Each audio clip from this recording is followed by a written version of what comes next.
ಕಾಡಾನೆ ದಾಳಿಗೆ ಬೆಳೆಗಳು ನಾಶ. ತಾಲೂಕಿನ ಕೋಗಿಲೆಮನೆ ಗ್ರಾಮದ ಲಕ್ಷ್ಮಣ್ ಎಂಬುವರ ಜಮೀನಿನಲ್ಲಿ ಬೆಳೆದಿದ್ದ ಮುಸುಕಿನ ಜೋಳ ಹಾಗೂ ಅಡಿಕೆ ಗಿಡಗಳನ್ನು ಕಾಡಾನೆಗಳು ತುಳಿದು ನಾಶ ಮಾಡಿರುವ ಘಟನೆ ನಡೆದಿದೆ.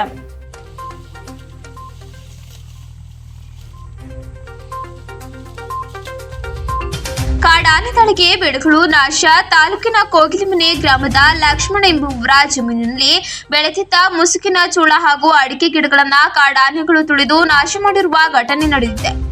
ಈ ವೇಳೆ ಗ್ರಾಮಸ್ಥರಾದ ಲಕ್ಷ್ಮಣ ಹಾಗೂ ವಿರೂಪಾಕ್ಷಿ ಮಾತನಾಡಿ, ನಾವು ಜಮೀನಿನಲ್ಲಿ ಜೋಳ ಹಾಗೂ ಮಿಶ್ರ ಬೆಳೆಯಾಗಿ ಅಡಿಕೆ ಗಿಡಗಳನ್ನ ಹಾಕಿದ್ವು. ಸುಮಾರು 1000 ಗಿಡಗಳನ್ನ ನೆಟ್ಟು 3 ವರ್ಷದಿಂದ ಕಾಪಾಡಿಕೊಂಡು ಬಂದಿದ್ದೇವೆ. ಅದಕ್ಕೆ ನೀರಾವರಿಗೋಸ್ಕರ 1 ಲಕ್ಷ ರೂಪಾಯಿನ ವ್ಯಯ ಮಾಡಿ ಪೈಪ್ಲೈನ್ ಮಾಡಿಸಿದ್ದೇವೆ. ಆದರೆ ಮುಂಜಾನೆ ಕಾಡಾನೆಗಳು ಜಮೀನಿಗೆ ನುಗ್ಗಿ ಅಡಿಕೆ ಗಿಡ, ತೆಂಗಿನ ಗಿಡ ಹಾಗೂ ಜೋಳವನ್ನ ಸಂಪೂರ್ಣವಾಗಿ ನಾಶ ಮಾಡಿದೆ. ಪೈಪ್ಲೈನ್ಗಳನ್ನ ಕಾಲಿನಿಂದ ತುಳಿದು ನಾಶ ಮಾಡಿದೆ. ಇದರಿಂದ ನಮಗೆ ಸಾಕಷ್ಟು ನಷ್ಟವಾಗಿದ್ದು, ಸಂಬಂಧಪಟ್ಟ ಅಧಿಕಾರಿಗಳು, ಜನಪ್ರತಿನಿಧಿಗಳು ಆಗಮಿಸಿ ಇದನ್ನ ವೀಕ್ಷಣೆ ಮಾಡಿ ನಮಗೆ ಸೂಕ್ತ ಪರಿಹಾರ ನೀಡಬೇಕು. ಅರಣ್ಯ ಇಲಾಖೆಯವರು ಆನೆಗಳನ್ನ ಸ್ಥಳಾಂತರ ಮಾಡಿ ನಮಗಾದ ಬೆಳೆ ನಷ್ಟವನ್ನ ಭರಿಸಿಕೊಡಬೇಕೆಂದು ತಮ್ಮ ಅಳಲನ್ನ ತೋಡಿಕೊಂಡ್ರು. ಈ ಸಂದರ್ಭದಲ್ಲಿ ಗ್ರಾಮದ ಶಶಿಕುಮಾರ್, ತ್ಯಾಗರಾಜು, ಧರ್ಮಣ್ಣ ಇತರರು ಹಾಜರಿದ್ದರು. ಕೋಗಿಲೆಮನೆ ಗ್ರಾಮ, ಲಕ್ಷ್ಮಣಗೌಡ, ಸಣ್ಣ ಕೆಂಪೇಗೌಡ. ಇದರಲ್ಲಿ ಅಡಿಕೆ ಮತ್ತು ತೆಂಗಿನ ಗಿಡ, ಜೋಳ ಮಾಡಿದ್ದೆ. ರಾತ್ರಿ ಕಾಡಾನೆಗಳು ಬಂದು ಎಲ್ಲ ಲೂಟಿ ಮಾಡಿ ಹಾಳು ಮಾಡಿದ್ದಾವೆ. ಅಡಿಕೆ ಗಿಡ ಇದು 3 ವರ್ಷದ್ದು, ತೆಂಗಿನ ಗಿಡನೂ ಸಹ 3 ವರ್ಷದ್ದೇ, ಏನೂ ಸಹ ಬಿಟ್ಟಿಲ್ಲ. ತಾವು ನಮ್ಮ ಶಾಸಕರಾದಂಥ ಬೇಲೂರು ತಾಲೂಕು ಶಾಶ್ವತ ಪರಿಹಾರವನ್ನು ಒದಗಿಸ್ಕೊಡ್ಬೇಕು ಅಂತೇಳಿ ವಿನಂತಿಸುತ್ತಾ, ಬೆಳೆ ನಷ್ಟ ಪರಿಹಾರವನ್ನು ಒದಗಿಸ್ಕೊಡ್ಬೇಕು. ಭಾಳ ಇದನ್ನೇ ನಂಬ್ಕೊಂಡು ಜೀವನ ಮಾಡ್ತಾಯಿದ್ದು ನಾವು.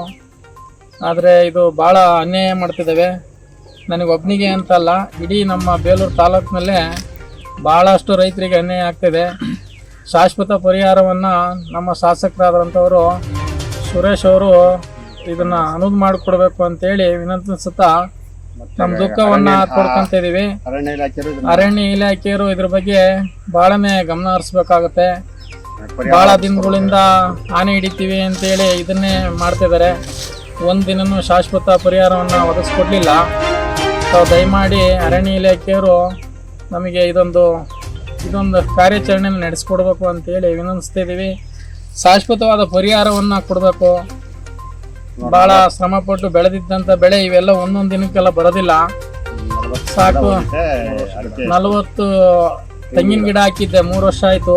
ಅಡಿಕೆ ಗಿಡನೂ ಅಷ್ಟೇ 3 ವರ್ಷದ ಗಿಡ ಇದು. 3 ವರ್ಷ ಬೆಳೆಯೋಕ್ಕೆ ಎಷ್ಟು ಶ್ರಮಪಟ್ಟಿದ್ದೀನಿ ಅಂದರೆ ಅದು ನನಗೆ ಗೊತ್ತಾಗುತ್ತೆ. ಅವರು ಸಹ ಇದನ್ನು ಅರ್ಥ ಮಾಡ್ಕೊಂಡು ಶಾಶ್ವತ ಪರಿಹಾರವನ್ನು ನಮಗೆ ಒದಗಿಸ್ಕೊಡ್ಬೇಕು ಅಂತೇಳಿ ವಿನಂತಿಸ್ತೀನಿ. ಅಡಿಕೆ ಸಾಮಾನ್ಯ 900 ಗಿಡ ಇದೆ. ಜೋಳ 2 ಎಕರೆಯಲ್ಲಿ ಹಾಕಿದ್ದೀನಿ. 4 ಬ್ಯಾಗ್ ಜೋಳನ ಒಂದು ಸ್ವಲ್ಪನೂ ಬಿಟ್ಟಿಲ್ಲ, ಎಲ್ಲ ತಿಂದು ಲೂಟಿ ಮಾಡಿದೆ. ನೋಡು, ಸರ್ಕಾರ ನನಗೊಂದು ಶಾಶ್ವತ